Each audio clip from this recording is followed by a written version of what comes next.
ሰላም ጤና ይስጥልኝ። ከመዝናኛው ዓለም የተሰሙ ከሀገር ውስጥ ከውጪ በወቅታዊ ጉዳዮች የያዝናቸውን ዘገባዎች ይዘን ቀርበናል። ርዕሰ ጉዳዮቹን በማስቀደም እንጀምር። ታዋቂዋ ዕውቋ ድምፃዊ ለመላው ኢትዮጵያ ሕዝብ በተማጽኖ ቃል መልእክትን አስተላልፋለች። በመልእክቷም ያለሁበት ህመም ይበቃኛል፣ በስሜታዊነት ባልተጨበጠ ባልተያዘ ነገር ቲክቶክ ላይ ላይቭ ተቀምጣችሁ ጀጅ የምታደርጉ ሰዎች እረፉ በማለትም አስጠንቅቃለች።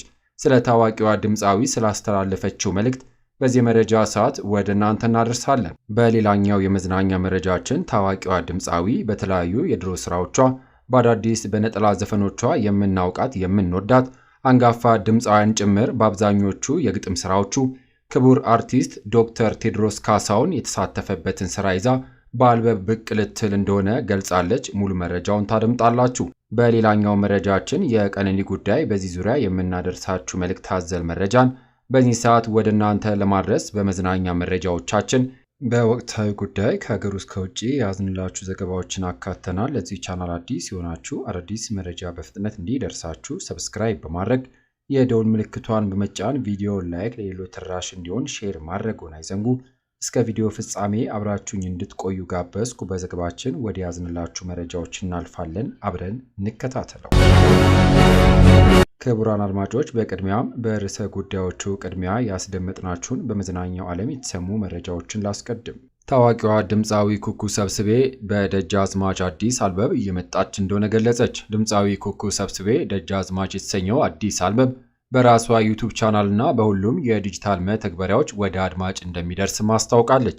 የድምፃዊ ኩኩ ሰብስቤ 8ኛ አልበም የሆነው ደጃዝማች አዲስ አልበም 11 ሙዚቃዎችን የያዘ እንደሆነም ተገልጿል። አልበሙ ስመጥር የሆኑ የሙዚቃ ባለሙያዎች የተሳተፉበት ሲሆን ከ11ዱ ሙዚቃዎች 8ቱ በከያኒ ቴዎድሮስ ካሳሁን ቴዲ አፍሮ የተሰሩ ናቸው።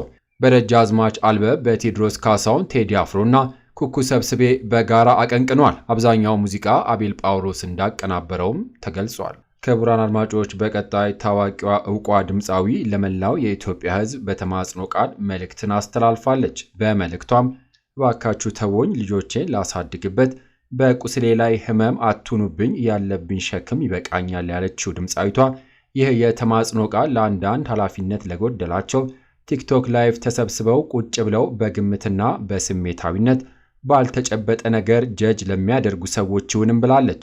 ብዙዎቻችሁ ሰሞኑን በውስጥ ኢንቦክስና እየደወላችሁ ልጆች ጥሎብሽ ሄደ፣ ሌላ አገባ፣ ተገላገልሽ፣ አይዞሽ በርቺ፣ አንቺ ጠንካራ እናት ነሽም እያላችሁኝ ነው። በነገራችን ላይ መጠንከርም አንዳንዴ ይደክማል፣ ግን ፈጣሪ ይመስገን ከእግዚአብሔር ጋር ልጆቼን እያሳደግኩ ነውም ትላለች። ነገሮች ሁሉ መሆን ስላለባቸው ነው የሚሆኑት።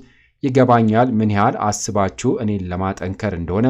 በዛ ላይ ከተለያዩ የሶሻል ሚዲያ ዜናዎች የእውነት ፍንጭ ያላቸውም ሆነ የሐሰት መረጃ ስትሰሙ ግራ እንደምትጋቡና የተለያየ አይነት ጥያቄዎች እንደሚፈጥርባችሁም አንዳንዶች እንደውም ያለምንም መረጃ ይሄን አየን ይሄን ሰማንም ትሉኛላችሁ። እውነት ግን ትዳር ይታመማል ይታከማል ወይ? አዎ፣ እንደ እግዚአብሔር ፍቃድ ታክሞ ይድናል። ካንሰር ደረጃ ከደረሰ ግን በቃ ይበቃል፣ አይድንም። ስለዚህ ያለው አማራጭ በሰላም መለያየትና የልጆች ግዴታ ኃላፊነት በአግባቡ መወጣት ይሆናል። ስለዚህ እኔም ይህንኑ እየተገበርኩም ነው ስትል ገልጻለች። አንዳንዴ ለልጆች ብለን በትዳር ውስጥ አላስፈላጊ መስዋዕትነት እንደምንከፍለው ሁሉ ለልጆች ሲባል ወደ ሕይወታችን ላለማምጣት መለያየት ይመረጣል። ምክንያቱም ልጆች ሁለቱንም ማጣት ስለሌለባቸው። ምናልባትም ሰሞኑን የምንሰማው ዜና እጣፋንታ የኔም ሊሆን ይችል ነበርም ብላለች። ድምፃዊያ በማከልም በመልእክቷ ከዛ ህዝቤ ምን ብሎ ይፈርዳል? ምን ነው መለያየት እያለ እና ምን ልላችሁ ፈልጌ ነው፣ በማናውቀው ነገር አንፍረድ ሲሆን ለሁላችንም ቀሪ ህይወት የተባረከ እንዲሆን በጸሎታችሁ አስቡን። የሆነ ሆኗል መስሎኝ ብዙ ጥሪ ያለው፣ ከእንግዲህ ግን መታገል ደክሞኛል። ደሞም ሁሉም ነገር ለበጎ ነው። ስለ ሁሉም እግዚአብሔር ይመስገን። በአሁን ሰዓት የልጆቼን ቅርስ ለማትረፍ የተቻለኝን እየጣርኩ ነውና ጸልዩልኝ በማለት ታዋቂዋ ድምፃዊ ዳግማዊ ፀሐዬ ለመላው አድናቂዎቿ፣ ለሚወዷት ለሚያከብሯት ለኢትዮጵያ ሕዝብ በሙሉ መልእክትን አስተላልፋለች። ክቡራን አድማጮች፣ በቀጣይ የቀነኒ ጉዳይ የችሎት ሂደቱ ግልጽ መሆን አለበት፣ ለቤተሰብ ለሚዲያ ለህዝብ ክፍት መሆን አለበት ማለትን እንወዳለን። በሰሚ ሰሚ ከመስማት የፍርድ ሂደቱን በቀጥታ መከታተል ፍትህ እንዳይዛባ ሚና ይኖረዋል። ባለፈው እንደተደረገው አይነት ችሎቱን ከሰዓት ነው ብሎ ሰው ሳያውቀው በጠዋት የማካሄድ ነገርም ለቀጣዩ መደገምም የለበትም። እነዚህ ትናንሽ የሚመስሉ የማወናበድ ስራዎች የፍርድ ሂደቱ ላይ አመኔታንም ይሸረሽራሉ። የቀነኒ ጉዳይ ቢያንስ ፖለቲካ አይደለም። እናም ተመሳሳዩ መንገድ መከተል በቀጥታ ፍትህን ለማፈን የሚደረግ ቅድሚያ ዝግጅት ተደርጎ ቢወሰድ ስህተትም አይሆንም። በባለፈው ችሎት ላይ ፖሊስ የስልክ ምልልስና የፎረንሲክ ምርመራ አልደረሰኝም ብሎ ነበር። በቀጣዩ የእነዚህን የምርመራ ውጤት ይዞ እንደሚቀርብም ይጠበቃል። ለማንኛውም ክቡራን አድማጮች የቀነኒ ቀጣዩ የችሎት ቀጠሮ ነገ ሰኞ እንደሆነ ለማስታወስ እንወዳለን። ክቡራን አድማጮች ከሀገር ውስጥ የተሰሙ የመዝናኛ መረጃዎች እነዚህን ይመስሉ ነበረ። ከሀገር ውስጥ ከውጭ የተሰሙ ወቅታዊ መረጃዎችን ወደ እናንተ ላድረስ። መንግስት ከንግድ ባንክ የተበደረው 1 ትሪሊዮን ብር ዕዳ እንዳለበት ንግድ ባንክ ገለጸ። የኢትዮጵያ ንግድ ባንክ የ8 ወራት የሥራ አፈጻጸሙን በተመለከተ ከሕዝብ ተወካዮች ምክር ቤት የመንግስት ልማት ድርጅቶች ቋሚ ኮሚቴ ባቀረበው ሪፖርት በአጠቃላይ ካለው የብድር ክምችት 1 ትሪሊዮኑ ብድር ዕዳ የመንግስት መሆኑን አስታውቋል። የባንኩ የሥራ አፈጻጸም ሪፖርት ያቀረቡት የባንኩ ፕሬዝዳንት አቶ አቤ ሳኖ እንደገለጹት የባንኩ የብድር ክምችት 1.393 ትሪሊዮን ብድር መድረሱን፣ ከዚህ መጠን ውስጥ 74.4 በመቶ ወይም 1 ትሪሊዮን ብር የመንግስት ዕዳ መሆኑንም ገልጸዋል። ይሁንና የባንኩ ጠቅላላ የብድር ቦንድ ክምችት መጠን 1.3 ትሪሊዮን ብር በላይ የተሻገረ ሲሆን ከዚህም ላይ የግል ተበዳሪዎች ድርሻ ከ300 ቢሊዮን ብር በላይ መሆኑም ተጠቅሷል። ከተገለጸው አጠቃላይ የብድር ክምችት መጠን በቦንድ የተወሰደ ብድር 66.7 በመቶ ያህሉን በመሸፈን የአብላጫውን ድርሻ ሲወስድ 27.62 ቢሊዮን ብር የተጠራቀመ ወለድ መሆኑንም ተገልጿል። እንደ ሪፖርተር ዘገባ መንግስት በወሰደው ብድር ላይ 173 ቢሊዮን ብር ወለድ መጠራቀሙንና መንግስት ግን ብድሩን ባያቃልልም ንግድ ባንክ ወለዱን መሰብሰቡ ታሳቢ ተደርጎ በየዓመቱ ግብር ሲከፍል መቆየቱ ታውቋል። በመቀጠል የግድያ ሙከራ በኢብራሂም ትራውሬ ላይ በአፍሪካ ጀግና መሪ ቢፈጠርም መስዋዕት ሆኖ ለማለፍ እንጂ ለመስራት አይታደልም። ትራውሬ ስልጣን በያዙ 2 ዓመት ጊዜ እንኳን ከ18 በላይ የግድያ ሙከራ ተደርጎበታል። በባለፈው ሐሙስ ማታ ብቻ ትራውሬ ላይ ግድያ ለመፈጸም ሲዘጋጁ የነበሩ 113 በላይ ዜጎች በቁጥጥር ስር ውለዋል።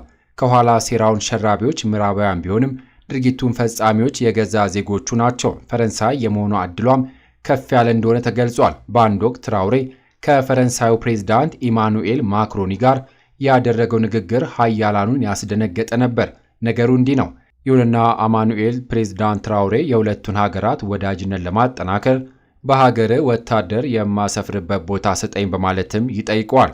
የትራውሬ ምላሽ አሜሪካ፣ ብሪታንያ፣ ብራዚል ወዳጆች ናቸው። ታዲያ ለምን ወዳጅነትን ለማጠናከር በእነዚህ ሀገሮች ላይ የጦር ሰፈር አልኖረህም የሚል ነበር። ዘገባው የአዩ ሀበሻ ነው። በመቀጠል የእጃችሁን አንሱልን ተቃውሞ በአሜሪካ በመላው አሜሪካ የዶናልድ ትራምፕ ፖሊሲ የተቃወሙ ዜጎች ሰላማዊ ሰልፍ እያደረጉ ነው። በርካታ ሰዎች በአሜሪካና በአውሮፓ ምድር የትራምፕን አስተዳደር ተቃውመው ወደ ጎዳና ወጥተዋል።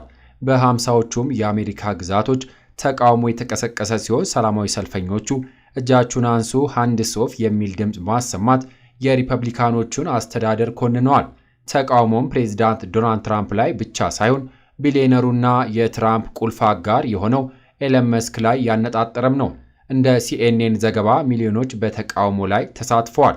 በ50ዎቹ የአሜሪካ ግዛቶችና በዓለም አቀፍ ደረጃ በዲሞክራሲ ደጋፊዎች በተዘጋጀው ሰልፍ ላይ የአሜሪካውያን መብትና ነፃነት ተነፍጓል የሚል ድምፅም ተሰምቷል። ከ1400 በላይ እጃችሁን አንሱልን ሃንድስ ኦፍ መጠነ ሰፊ ተቃውሞ በፌዴራል መስሪያ ቤት ህንፃዎች፣ በኮንግረስ ቢሮዎች፣ በማህበራዊ ደህንነት ዋና ጽህፈት ቤቶች፣ በፓርኮችና በከተማ አዳራሾች ተደርገዋል።